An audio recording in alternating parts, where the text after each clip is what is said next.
Um inimigo oculto que tem um apetite voraz. E quando você descobre a presença dele, o prejuízo já pode ser incalculável. Entenda nessa reportagem por que os cupins merecem tanta atenção dos cientistas. Dos 30 laboratórios do IPT, Instituto de Pesquisas Tecnológicas, apenas um trabalha com animais vivos e funciona no prédio do Centro de Tecnologia de Recursos Florestais. Aqui conhecemos o biólogo e pesquisador Gonzalo Lopes, que há mais de 30 anos tem como linha de estudos os organismos xilófagos, ou seja, que se alimentam de madeira. Se você pensou em cupins, acertou. Nós temos no Brasil cerca de 300 espécies de cupim.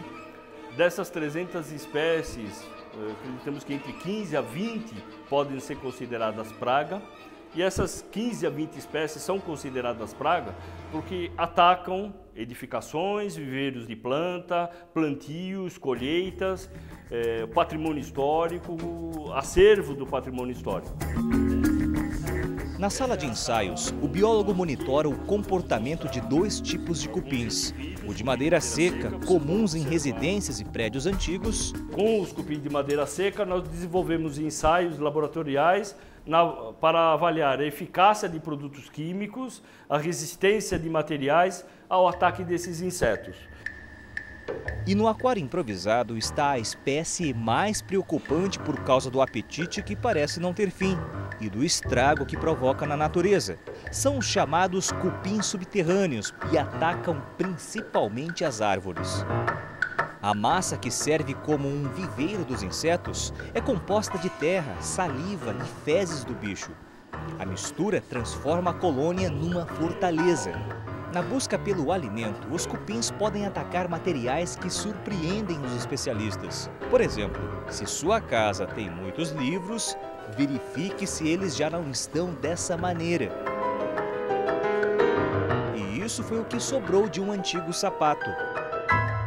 É muito comum, isso daqui na verdade é um cabo subterrâneo, mas é muito comum em conduíte de fiação elétrica que ele provoque esse tipo de desgaste. E isto é muito importante porque, em geral, nessas situações, é obrigatória a substituição da fiação. A madeira não é o prato preferido só de cupins.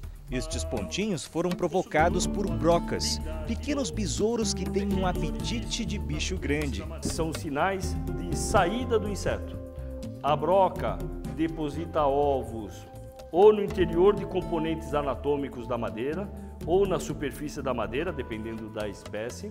Essa broca se desenvolve integralmente no interior da peça, aí causando ou provocando no ataque intenso um ataque semelhante a esse tipo, causando um comprometimento total. Você percebe um resíduo, a madeira esfarela.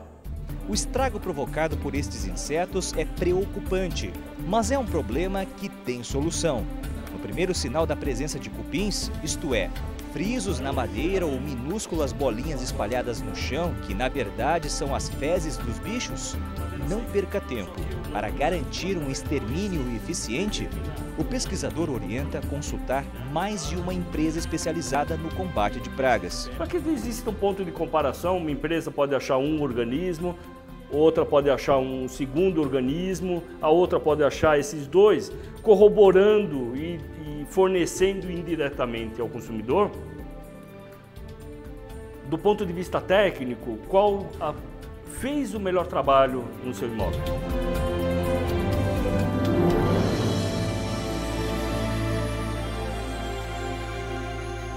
Os trabalhos dos pesquisadores não se concentram apenas no prédio do Centro de Recursos Florestais. Os 240 mil metros quadrados do Instituto também servem como um laboratório. Nas árvores do IPT, os especialistas querem avaliar o tamanho do estrago realizado por cupins e mais tarde saber do quanto um exemplo como este aqui pode resistir sem cair na cabeça de alguém.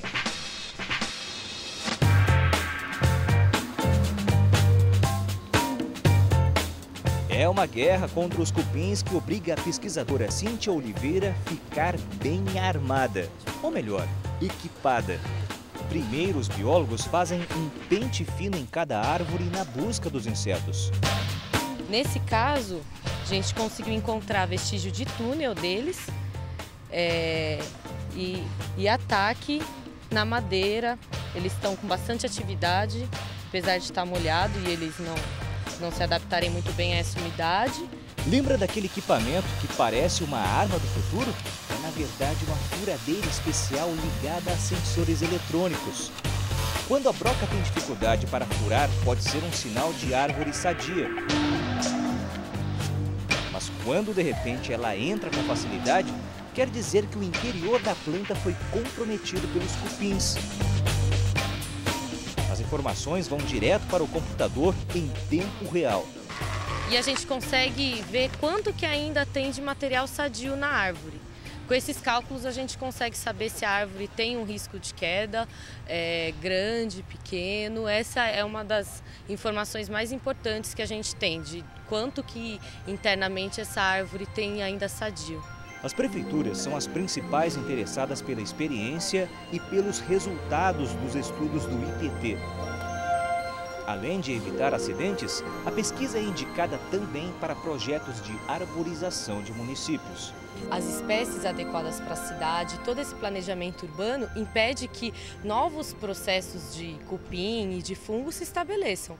Então, realmente é um trabalho de manejo que tem que ser feito já desde o planejamento da arborização. O pesquisador afirma: a guerra contra a praga está longe de terminar. Mas é importante lembrar, nem todas as espécies de cupim são motivo para dor de cabeça. A grande maioria tem papel fundamental na natureza. Eles criam condições de aumento da aeração do solo, eles possibilitam a concentração de nutrientes em algumas áreas do solo e isso acaba sendo importante para pequenos nichos. Sim, tem uma importância ecológica muito grande e que às vezes não é reconhecida.